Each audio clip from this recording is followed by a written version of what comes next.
Hello பசங்களா, உங்கள் day to day லைஃப்பில் நீங்கள் ஃபாலோ பண்ணக்கூடிய ஒரு 5 ஹேபிட்ஸு உங்கள் ட்ரீமை விட்டு உங்களை தள்ளி வைக்குதுன்னு சொன்னால் நம்ப முடியுமா? அந்த ஹேபிட்ஸ்லாம் என்ன, அதுக்கு பின்னாடி இருக்கிற சயின்ஸ் என்ன, அண்ட் இதுக்கான சொல்யூஷன் என்ன அப்படிங்கிறத இந்த ஷார்ட் வீடியோவில் பார்க்க போகிறோம். வீடியோவை எண்டு வரைக்கும் பாருங்கள். நான் Tony Wilfred, biology educator at Xylem learning, and welcome to our Xylem CBSE class 10 Tamil channel. So அந்த 5 ஹேபிட்ஸை பார்க்குறதுக்கு முன்னாடி சேனலை சப்ஸ்கிரைப் பண்ணி பெல் ஐக்கன் கிளிக் பண்ணிக்கோங்க அண்ட் இந்த வீடியோவை மறக்காமல் லைக் பண்ணிடுங்க. And also follow us on all these social media platforms. மறக்காமல் நம்ம வாட்ஸ்அப் குரூப்லையும் ஜாயின் பண்ணிக்கோங்க.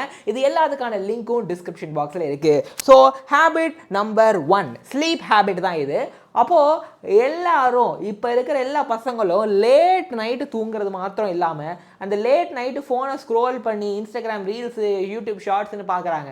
இது ஒரு கெட்ட பழக்கம். நம்ம பாடிக்கு சர்க்கேடியம் ரிதம் இருக்குது. 24 ஹவர் கிளாக்கு. இத்தனை மணிக்கு தூங்கணும், இத்தனை மணிக்கு எந்திரிக்கணும்னு இருக்குது. நீங்கள் எப்போ வேணால் தூங்கி எப்போ வேணால் எந்திரிக்கலாம்னு நினச்சிங்கன்னா உங்கள் பாடியோடைய அந்த ஃபங்க்ஷனிங் பாதிக்கப்படும். ஸோ லேட்டாக தூங்கும்போது மெலட்டோனின் அப்படின்ற ஹார்மோனோட இது அஃபெக்ட் ஆகும். அண்ட் அதான் இந்த ஸ்லீப் ஹார்மோன் அஃபெக்ட் ஆகும். அதனால் நீங்கள் டயர்டாக ஃபீல் பண்ணுவீங்க. உங்கள் மெமரிலாம் ஃபர்கெட்ஃபுல்லாக இருக்கும் அண்ட் மூடு பாதிக்கப்படும். அந்த டே ஃபுல்லாக உங்களுக்கு ஒரு மாதிரியாகவே இருக்கும். ஸோ இதை நீங்கள் மாற்றிக்கணும். அப்போ என்ன பண்ணணும்? 7 to 8 ஹவர்ஸ் தூங்குறது மாத்திரம் இல்லாமல் சரியான டைமுக்கு தூங்கணும். 10-11 மணிக்கு படுத்துட்டு காலைல 6-6:30-7 எந்திரிச்சிடணும். சரியா? ஸோ ப்ராப்பர் ஸ்லீப் இருந்தால் உங்கள் மெமரி, ஃபோக்கஸ், இம்யூனிட்டி இம்ப்ரூவ் ஆகும். அது உங்கள் ட்ரீமை நோக்கி ஓடுறதுக்கு உங்களுக்கு ஹெல்ப் பண்ணும். ஸோ உங்கள் பிரெயின் இந்த சமயத்தில் நல்லா ரீசார்ஜ் ஆகுறதுனால நீங்கள் படிக்கிற இன்ஃபர்மேஷன் இது நல்லா ஆர்கனைஸ் பண்ணுது நீங்கள் நைட்டில் தூங்கும்போது. ரைட். ரெண்டாவது ஹேபிட் என்னது அப்படின்னா ஈட்டிங் ஹேபிட்டு. நிறைய பேர் பிரேக்ஃபாஸ்ட்டெல்லாம் ஸ்கிப் பண்ணிடுவாங்க அல்லது ஜங்க் ஃபுட் நிறையா சாப்பிடுவாங்க. இது ரொம்ப பேட் ஹேபிட்டு. மீல்ஸை ஸ்கிப் பண்ணிங்கன்னா பிளட்டில் இருக்க சுகர் லெவல் கிராஷ் ஆயிரும். அதனால நீங்கள் டயர்ட் ஆகிட்டு உங்களுக்கு ஒரு மாதிரி இரிட்டபிளாக ஃபீல் ஆகும். ரைட். ஸோ ஜங்க் ஃபுட் என்ன ஆகும் அப்படின்னா இந்த டோப்பமினை ஸ்டிமுலேட் பண்ணி விட்டுரும். அது ஒரு பர்டிகுலர் ஹார்மோன். அது உங்களுக்கு ஒரு ஷார்ட் டேர்ம் ப்ளஷரை கொடுக்கும். ஸோ அதுக்கு நீங்கள் பழகிட்டீங்கன்னா ஃப்ரீக்வென்ஸாக நீங்கள் ஜங்க் ஃபுட் சாப்பிட்டுக்கிட்டே இருக்கணும்னு உங்களுக்கு தோணும். ஸோ உங்களுக்கு இது என்ன ஆகும் அப்படின்னா ஒரு பாயிண்ட்டுக்கு மேலே உங்களுடைய பாடி வெயிட்டெல்லாம் குறைச்சிரும். இந்த மாதிரி நிறைய பிரச்சனை இருக்குது. ஸோ லாங் டேர்ம் கிரேவிங்ஸும் வெயிட் கெயினும் என்ன ஆயிரும் அப்படின்னா உங்களுக்கு உருவாயிரும். ஸோ சில பேருக்கு ஜங்க் ஃபுட் சாப்பிட்டா வெயிட் கெயின் ஆயிரும். சில பேருக்கு இன்னும் ரொம்ப ஒல்லி ஆகிற மாதிரியும் ஆயிடுவாங்க. சரிங்களா? அதாவது ஒல்லியாக இருப்பாங்க, வயிறில் மட்டும் பெல்லி ஜாஸ்தி இருக்கும். ஸோ இதை நீங்கள் அவாய்ட் பண்ணணும். அதுக்கு என்ன பண்ணணும்? பேலன்ஸ் மீல்ஸ் சாப்பிடணும். ஃப்ரூட்ஸு, வெஜிடபிள், ப்ரோட்டீன் எடுத்துக்கணும். ரைட். இது உங்களுக்கு எனர்ஜி கொடுக்கும். உங்கள் பாடிக்கு, பிரெயினுக்கு உங்கள் ஹார்மோன்ஸை ரெகுலேட் பண்ண உதவி செய்யும். நீங்கள் ஃபோக்கஸ்டாக, ஷார்ப்பாக ஸ்கூல் டைமில், ஸ்டடி டைமில், வீட்டில் படிக்கும் போதும் ஃபோக்கஸ்டாக இருக்க இது ஹெல்ப் பண்ணும். ரைட்டா? அடுத்து 3வது ஹேபிட்டு ட்ரிங்கிங் ஹேபிட்ஸு. தண்ணி ரொம்ப கம்மியாக குடிக்கிறீங்க அல்லது தவிச்சா மட்டும் தான் குடிக்கிறீங்கன்னா அது ஒரு பெரிய பிரச்சனை. உங்கள் பிரெயினும் கிட்னியும் ப்ராப்பராக ஒர்க் ஆகணும்னா அதுக்கு வாட்டர் தேவை. டீஹைட்ரேஷன் ஆச்சுன்னா தலைவலி வரும், டயர்ட்னஸ் வரும், கான்சன்ட்ரேஷன் இருக்காது. ஸோ இதை நீங்கள் மாற்றிக்கணும். ஸோ இதுக்கு நீங்கள் என்ன பண்ணணும்? ப்ராப்பராக வாட்டர் குடிக்கணும். உங்கள் செல்ஸை ஹைட்ரேட்டடாக வச்சுக்கோங்க. அப்போ நீங்கள் சாப்பிட்ற சாப்பாடும் ப்ராப்பராக டைஜஷன் ஆகும் அண்ட் உங்கள் பிரெயினும் அலர்ட்டாக இருக்கும். அண்ட் 4வது ஹேபிட்டு ஃபிசிக்கல் ஆக்டிவிட்டி இல்லாமல் இருக்கிறது. பாருங்க, ஒரு நாள் முழுக்க எங்கேயுமே மூவ் ஆகாமல் அப்படியே உட்காந்தே இருக்கிறது, வீட்டுக்குள்ளே இருக்கிறது பெரிய பிரச்சனை.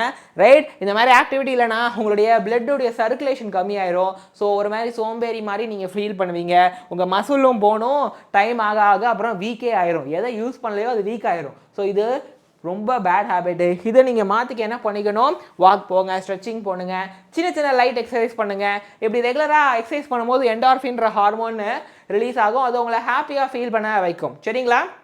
அதே மாதிரி உங்களுக்கு BDNF அப்படிங்கிற ஒரு பர்டிகுலர் ஃபேக்டரும் ப்ரொடியூஸ் ஆகும். அது உங்கள் மெமரியை இம்ப்ரூவ் பண்ணிவிட்டு உங்களுடைய லேர்னிங்கையுமே இம்ப்ரூவ் பண்ணும். சரிங்களா? புரியுதா நான் சொல்ல வருது? எக்ஸசைஸுக்கு அவ்வளோ பெனிஃபிட் இருக்குது. அப்புறம் ஃபைனலாக ஸ்க்ரீன் டைம். ஓவராக ஃபோன் பார்க்குறது, கம்ப்யூட்டர் பார்க்குறது, டிவைஸ் பார்க்குறது, அது இருக்கும்போது அதுலேருந்து வர ப்ளூ லைட் என்ன பண்ணும்? உங்களுடைய அந்த மெலட்டோனினை சப்ரஸ் பண்ணிடும். அப்போ நைட்டு தூங்க வேண்டிய நேரத்தில் ஸ்க்ரீன் பார்த்தீங்கன்னா அதில் இருக்கிற ப்ளூ லைட்டு மெலட்டோனினை சப்ரஸ் பண்ணிடுச்சுன்னா உங்களுக்கு தூக்கம் வராது.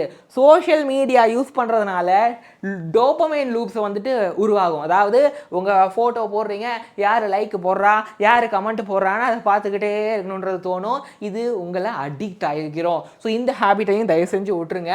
ஸோ ஸ்க்ரீன் டைமை லிமிட் பண்ணுங்க. சோஷியல் மீடியாவுக்கு ஒரு நாளைக்கு இவ்வளோ மினிட்ஸ் தான் அப்படின்னு நீங்களே ஃபிக்ஸ் பண்ணுங்கள். ஓகே, ஸ்க்ரீன் டைமுக்கு கண்டினியூஸாக பார்க்காதீங்க, பிரேக் எடுங்க. படிக்கிறதா இருந்தாலுமே பிரேக் எடுத்து ஸ்க்ரீன் டைம் பார்க்கும்போது பிரேக் எடுத்து நீங்கள் லெக்சரை கவனிக்கலாம். சரியா? பிரெயினை ரிலாக்ஸ் பண்ணி விடும், ஸ்லீப்பை இம்ப்ரூவ் பண்ணும், ஃபோக்கஸ் பண்ண ஹெல்ப் பண்ணும். ஸோ உங்கள் ஸ்டடீஸ்லையும் ஹாபிஸ்லையும் நீங்கள் ஃபோக்கஸ் பண்ணலாம். ஸோ இந்த 5 ஹேபிட்டை உங்கள் டே டு டே லைஃப்பில் இம்ப்ளிமெண்ட் பண்ணிக்கோங்க.